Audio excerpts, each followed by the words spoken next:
Hello, my name is Pishatida Buntes, or you can call me Bill, and today I'm going to perform a puppet show in the story of The Robber Bridegroom by Jacob Wilhelm Grimm.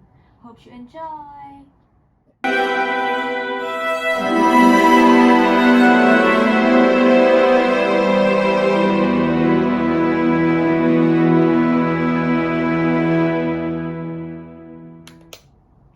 There was once a miller who had a beautiful daughter, and when she was grown up, he became anxious that she should be well married and taken care of. So he thought, if a decent sort of man come and ask her in marriage, I'll give her to him. Soon after, a suitor came forward who seemed very well-to-do, and as the miller knew nothing to his disadvantage, he promised him his daughter. But the girl did not seem to love him as a bride should love her bridegroom. She had no confidence in him.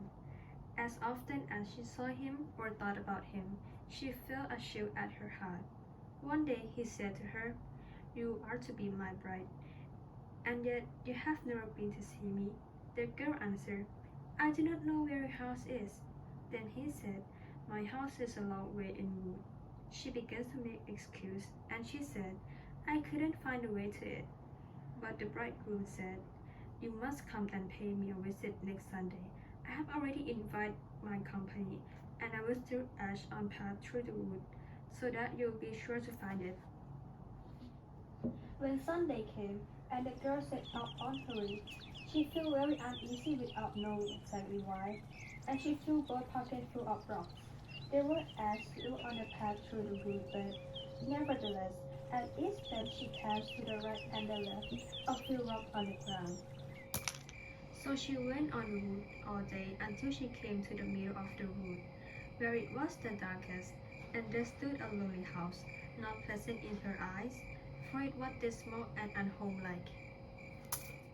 She walked in, but there was no one there, and the greatest stillness reigned. Suddenly she heard a voice cry, turn back, thou pretty bride, within this house thou must not bide, for here do evil things betide." The girl glanced around and perceived that voice came from the bird who was hanging in a cage by a wall. And again it cried, turn back, thou pretty bride, within this house thou must not bide, for here do evil things beside." Then the pretty bride went on from one room into another through the whole house, but it was quite empty, and no soul to be found in it. At last she reached the cellar, and there sat a very old woman nodding her head. "Can you tell me if my bridegroom lives here?" "Oh, poor child, do you know what has happened to you? You are in a place of cutthroat. You thought you were a bride and soon to be married, but that will be your spouse. And when once they have you in their power, they will cut you in pieces without mercy, cook you, eat you, for they are cannibals, unless I have pity on you and save you. All is over with you." Then the old woman hid her behind a shelf where she could not be seen. "Be as still as a mouse. Do not move or go away, or else you are lost. At night, when the robbers are asleep, we will escape. I have been waiting a long time for an opportunity."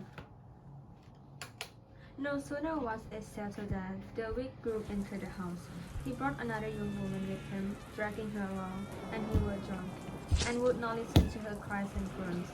He cut her in pieces, the poor bride all the while shaking and trembling when she saw what a fate the robber had intended for her.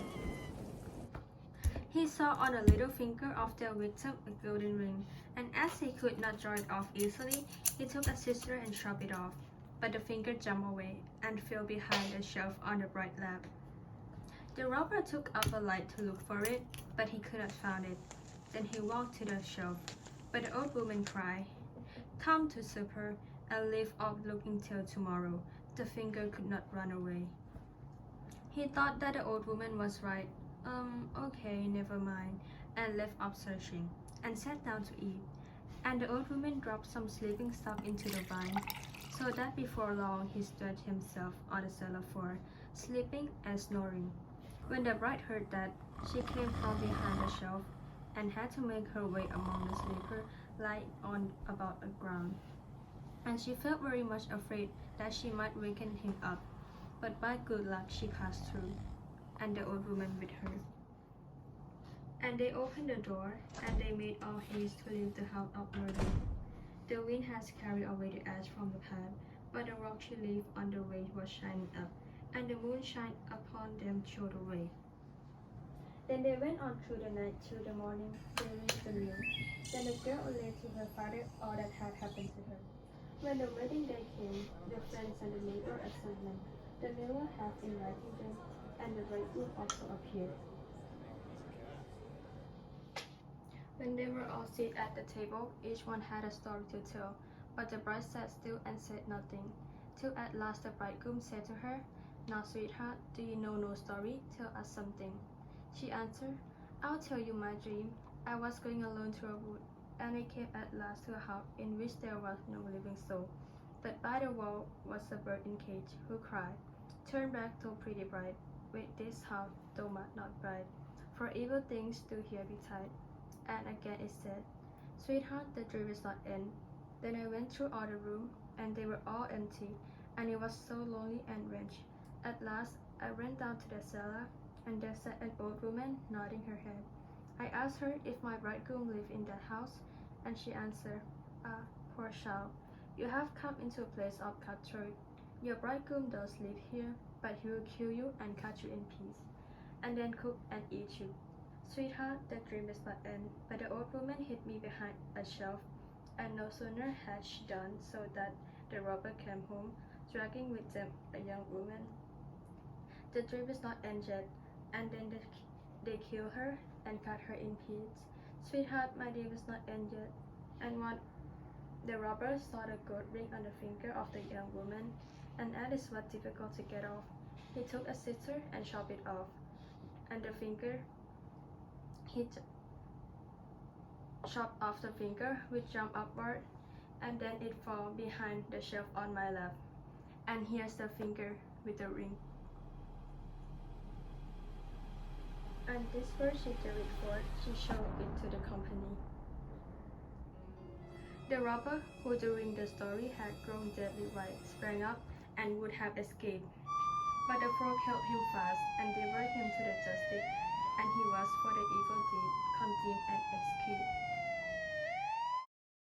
Thank you very much.